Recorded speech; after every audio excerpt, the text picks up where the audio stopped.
ఇటీవలే మనం ఏదైతే పవన్ కళ్యాణ్కి సంబంధించి ఒక సక్సెస్ఫుల్ సినిమాని చూస్తూ వచ్చాం చాలా రోజులుగా, అత్తారింటికి దారేది సినిమాను.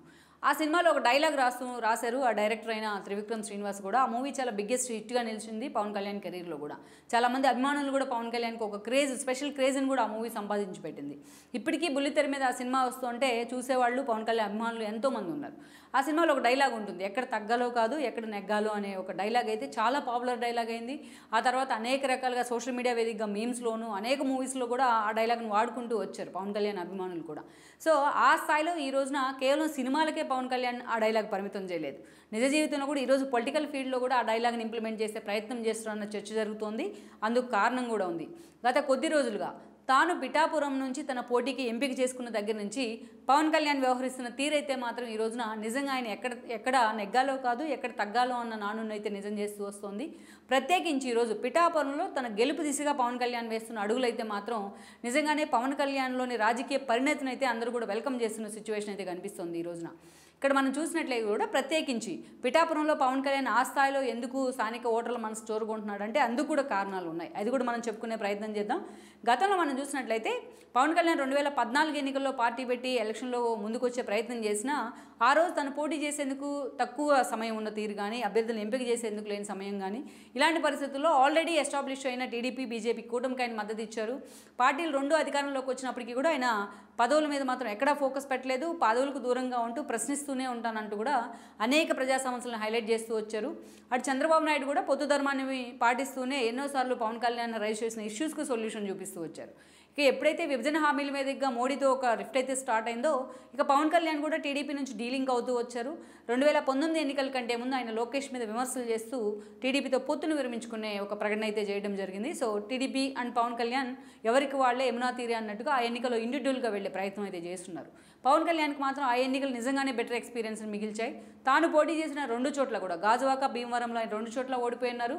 అంతేకాదు ఇక తన పార్టీకి దాదాపు 140 పైగా స్థానాల్లో పవన్ కళ్యాణ్ పోటీ చేస్తే ఆ ఎన్నికల్లో కేవలం ఒక రాజోల్ స్థానం మాత్రమే పవన్ కళ్యాణ్ గెలుచుకోగలిగారు. ఆ తర్వాత రోజుల్లో అక్కడి నుంచి గెలిచిన రాబాక వరప్రసాద్ కూడా పార్టీని వదిలిపెట్టి వైఎస్ఆర్సీపీ జెండా కప్పుకునే ప్రయత్నం అయితే చేస్తున్నారు. ఇక అందుకనే ముందు జాగ్రత్తగా పవన్ కళ్యాణ్ బీజేపీతో వైఎస్ఆర్సీపీ తన ఫ్యామిలీని తనను తన సినిమాలను తన రాజకీయాలను టార్గెట్ చేస్తున్న విధానంతో ఆయన ఆ తర్వాత రోజుల్లో వెళ్ళి బీజేపీతో పొత్తులు కుదుర్చుకున్నారు. బీజేపీతో పొత్తులు కుదుర్చుకున్న చాలాసార్లు ఆయన నోటి వెంటే క్షేత్రస్థాయిలో వాస్తవాలకు విరుద్ధంగా పొత్తులు ఉన్నాయంటూ మాట్లాడుతూ వచ్చున్నారు.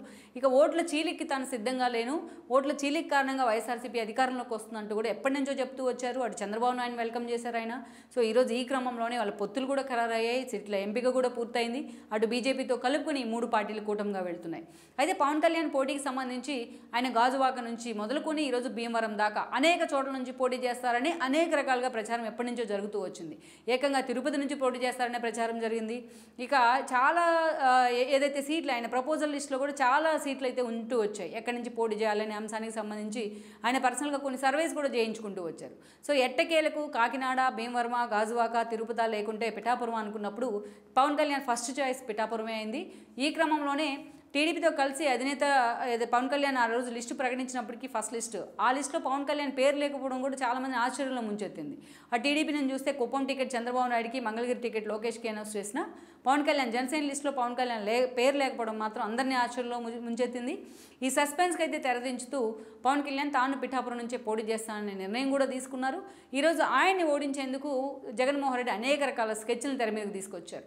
ఎంపీగా ఉన్న వంగా గీతను తీసుకొచ్చి ఆయన పిఠాపురం ఎమ్మెల్యేగా నిలబెట్టే ప్రయత్నం చేశారు. ఎందుకంటే గతంలో ఆమెకి వంగా గీతకి పిఠాపురం నుంచి ఎమ్మెల్యేగా పనిచేసిన అనుభవం కూడా ఉంది ప్రజారాజ్యం నుంచి, అది కూడా పవన్ కళ్యాణ్ అన్న పార్టీ నుంచి. సో ఒక మహిళా అభ్యర్థిని అక్కడ పవన్ కళ్యాణ్ మీద నిలబెట్టే ప్రయత్నం అయితే చేస్తున్నారు ఈరోజు జగన్మోహన్ రెడ్డి.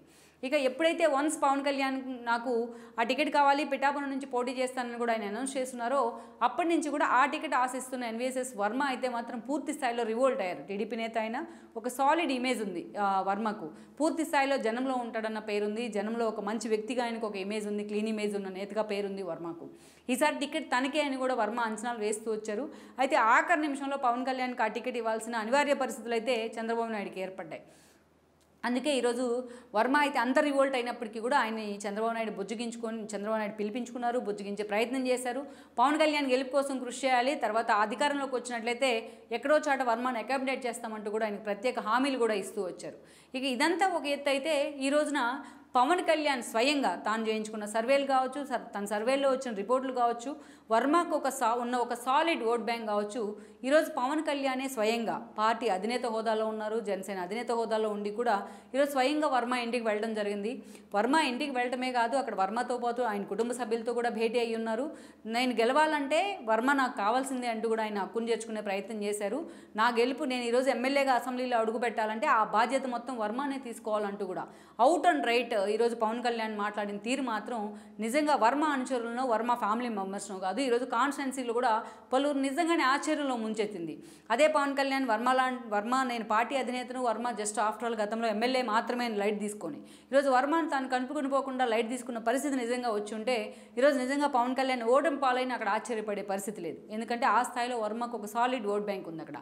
సో అలాంటిది ఈరోజు పవన్ కళ్యాణే స్వయంగా వర్మ దగ్గరికి వెళ్ళి, వర్మ ఇంటికి వెళ్ళి ఆయన్ని తనకు దగ్గర తీసుకునే ప్రయత్నం చేయడం, ఈరోజు పవన్ కళ్యాణ్ విషయంలో తాను కూడా ఓన్ చేసుకునే ప్రయత్నం చేయడం వర్మ. పవన్ కళ్యాణ్ స్వయంగా తన దగ్గరకు వచ్చిన తర్వాత తన ఇన్హిబిషన్స్ అన్నీ పక్కన పెట్టి ఈరోజు పవన్ కళ్యాణ్ కోసం వర్మ అక్కడ తిరుగుతున్న తీరు కానీ, ప్రచారం చేస్తున్న తీరు కానీ ఈ రోజున కాన్స్టిట్యున్సీ ప్రజలు కూడా ఫిదా అవుతూ ఉన్నారు. అందుకే ఇక్కడ మనం చెప్పినట్టు వర్మ కంటే కూడా ఇక్కడ పవన్ కళ్యాణ్ చూసి ఆ పార్టీ నేతలు, జనసేన నేతలు చాలా అగ్రెసివ్గా ఉంటూ వస్తారు ఆయన చాలా విషయాలు.